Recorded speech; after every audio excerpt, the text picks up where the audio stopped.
E nesse vídeo sobre a Klabin, sobre o quarto trimestre de 2025, nós vamos ver aí a posição financeira da empresa, olhando o balanço patrimonial, olhando a demonstração de fluxo de caixa. Lembrando que esse é o segundo vídeo, nós já vimos produção, venda, já passamos pela demonstração de resultado, né? Então esse vídeo vai pegar de onde a gente parou. Então vamos ver como a Klabin fechou 2025, né? Dando olhada aí, começando pelo seu balanço patrimonial. Então no balanço patrimonial, vamos começar aqui pelo ativo. O que a gente quer ver aqui? A posição dela em caixa, tá? Vejam que o caixa dela aumentou, ela foi para uma posição aí, a gente soma aqui o caixa com os títulos e valores imobiliários, tá? Então a gente vê que ficou uma posição de quase 11 bilhões, se comparado a uma posição aqui de 7 bilhões e pouco que ela estava em dezembro de 24. Então ela está numa posição mais confortável de caixa. Então, ponto positivo aí para a Klabin. Contas a receber e estoque aumentaram, percebam.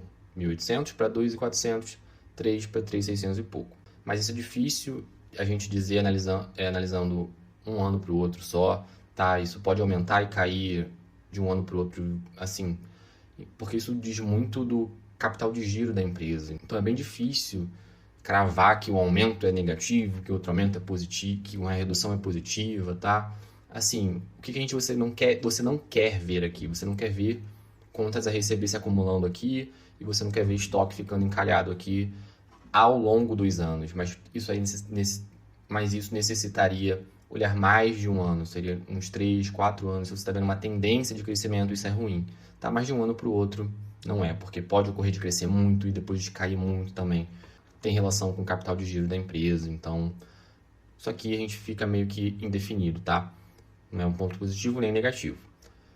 Para finalizar o ativo, vamos dar uma olhada no imobilizado, que é o próximo grupo que tem bastante volume aqui. No ativo circulante, vejam que cresceu porque ela manteve o caixa, tá? Ela aumentou o caixa, então isso é bom.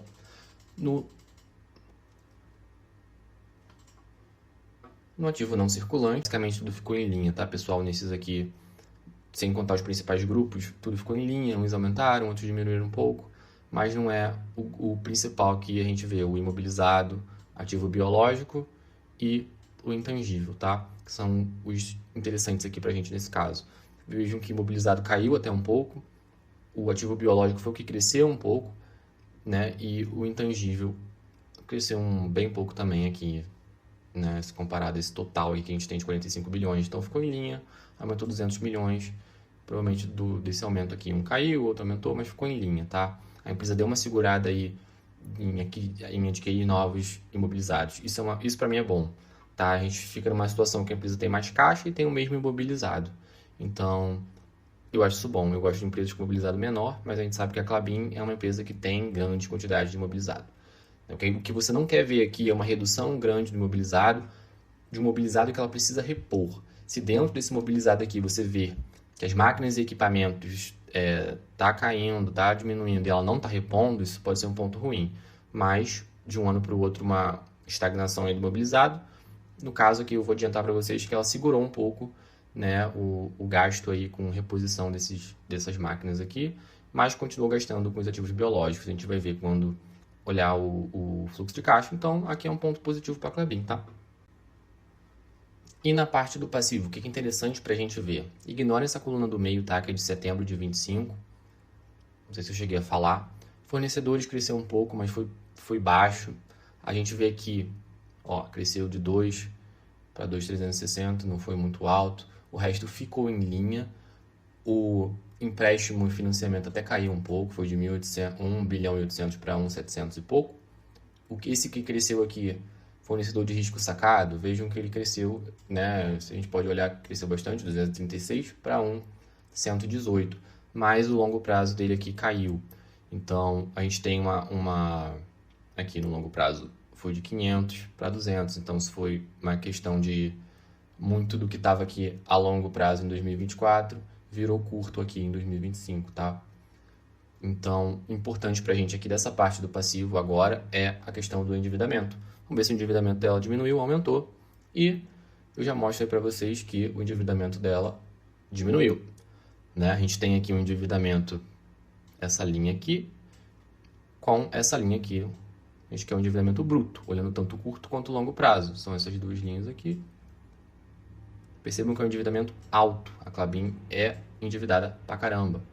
A gente tem aí, ela saiu de uma posição basicamente de 39 bilhões de dívida bruta, né, onde ela tinha 7 bilhões e meio próximo aí de caixa para quitar, então ela só conseguia pagar, se ela quisesse amortizar isso, ela só conseguia pagar 7,5 de 39.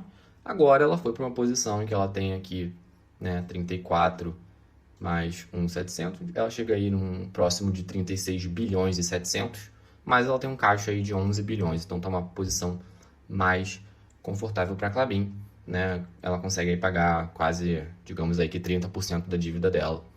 Então, em proporção assim, tá? Então a gente chega aí a uma dívida líquida, né? Se eu tô devendo 36 bilhões, eu tenho 11 para pagar, eu fico devendo 25 aí, que é no caso a dívida líquida. Era 31 bilhões em 2024, mas foi para 25 bilhões agora em 2025. E isso é muito bom, reduziu bastante. E problemas, pessoal, é que o lucro da Klabin é na faixa dos 2 bilhões. A gente está falando de uma empresa que a gente viu ali que lucra antes do imposto na casa dos 2 bilhões e 200. Então é um endividamento alto, porque ela ficaria aí 10 anos para pagar esse endividamento, tá? Então é um dos pontos aí que eu evito um pouco da Klabin, mas é uma empresa de capital intensivo, então quem tem essa ação tem que estar confortável sabendo que o nível de endividamento é alto. Então, em relação ao balanço patrimonial, situação positiva para a Klabin, tá?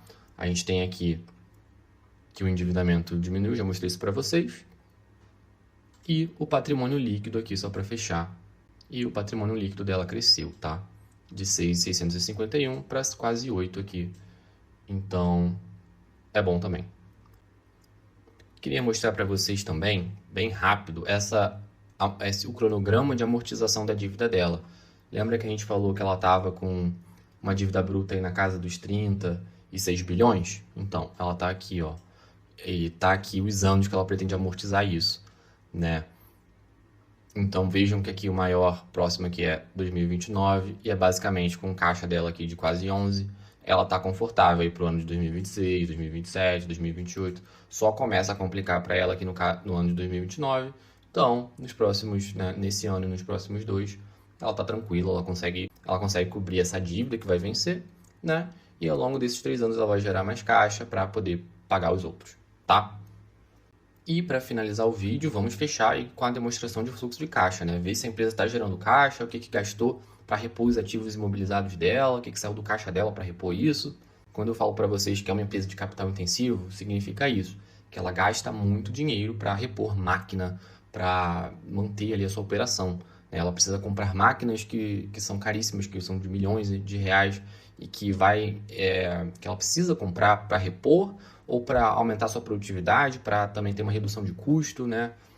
Para poder ganhar ganhos de escala, assim. Então, nesse tipo de empresa de setor aí do papel e celulose, é importante, tá? Então, elas gastam bastante com isso. E a gente quer ver o quanto ela está gerando de caixa e quanto está gastando desse caixa, né? Que é o que interessa para a gente, nosso fluxo de caixa livre, nosso famoso fluxo de caixa livre. Então vamos ver, que é o que interessa para a gente. Eu já mostro as 2 linhas importantes dessa demonstração para vocês, que já está até marcada aí, que é caixa operacional. Aqui, ela passou de 7.540 em 2024 para 6.396. Já adianto para vocês, isso aqui é completamente instável, tá? Não fiquem muito atentos a essa redução. Ah, meu Deus, caiu 1 bilhão e pouco, a empresa vai quebrar. Não fiquem atentos. Se você olhar trimestralmente, pode ser que você tenha até números negativos em alguns trimestres. Porque basicamente você está olhando, digamos, a conta bancária da empresa. Imagina que fosse uma conta bancária aí consolidada da empresa. Vai ter momentos que vai sair mais dinheiro, vai ter momentos que vai entrar mais dinheiro, né? Que ela vai gerar aqui nas operações dela. E isso é normal, isso é da empresa, né?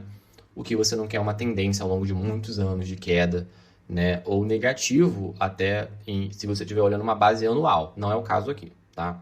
Mas se caiu 1 bilhão, depois pode subir para 2 bilhões, isso é normal e nas empresas, tá?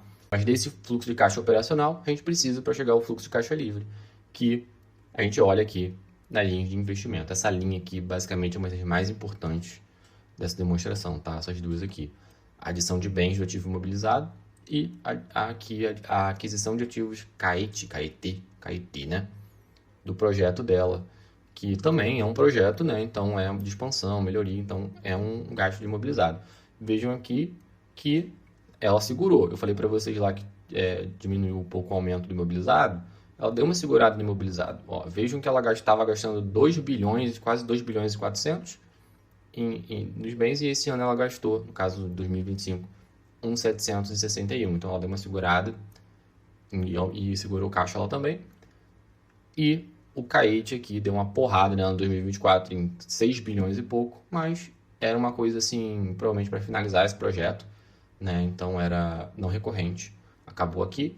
E vejam que nesse ano ela não gastou um centavo com esse projeto. Já, provavelmente é um projeto que já terminou, né? A gente teria que olhar mais a fundo para ver, mas vejam que está numa situação melhor, tá? A Klabin sai aí então de um fluxo de caixa livre, né, negativo para um fluxo de caixa livre positivo, né? Porque ela gerou, digamos assim, em 2024 7.540 e foi obrigada a gastar com essa porrada do Caet, né? Eu tô falando errado isso.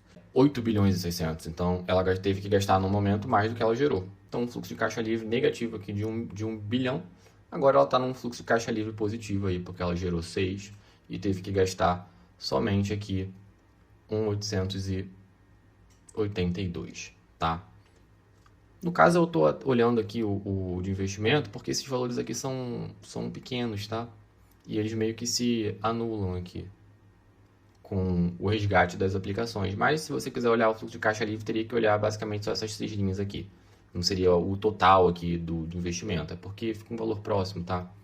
Mas você teria que pegar esse operacional, mais as despesas aqui de capital, que no caso seriam esses do Caete aqui, chegariam a um valor próximo também do que eu falei para vocês. 1 bilhão negativo e aqui até melhor para a Klabin, né? Chegaria a 4 bilhões e meio, digamos assim.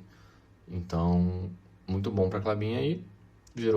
Tá gerando bastante caixa livre, mas lembrem que ela gera muito caixa, mas ela gasta muito com dívida também. Então, esse caixa que ela gera vai pagar juros de empréstimo que ela tem, dos 36 bilhões emprestados que ela tem, tá bom?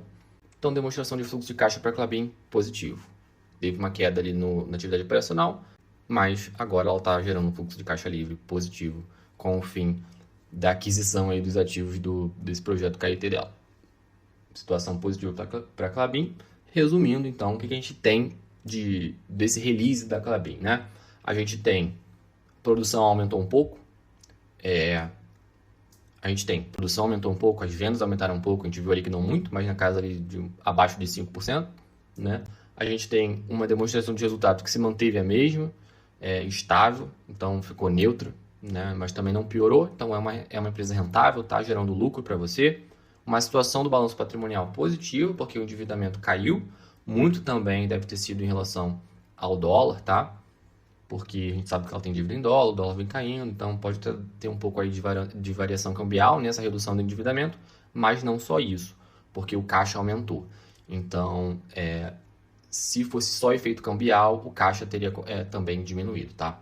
Então, houve ganho aí operacional dela. Então, DRE neutra, balanço patrimonial positivo, fluxo de caixa positivo também está gerando fluxo de caixa livre. Então, espero que esse vídeo tenha ajudado vocês assim, a ter uma noção de como a Klabin está financeiramente nesse último trimestre de 2025. Vou fazer o da Suzano para a gente poder dar uma olhada também e comparar, porque o da Suzano saiu agora também no dia 10 de fevereiro, o Klabin saiu agora dia 11 de fevereiro, e também vai ter o da Irani, mas vai ficar mais para frente, porque ela só divulga aí no dia 23 de fevereiro.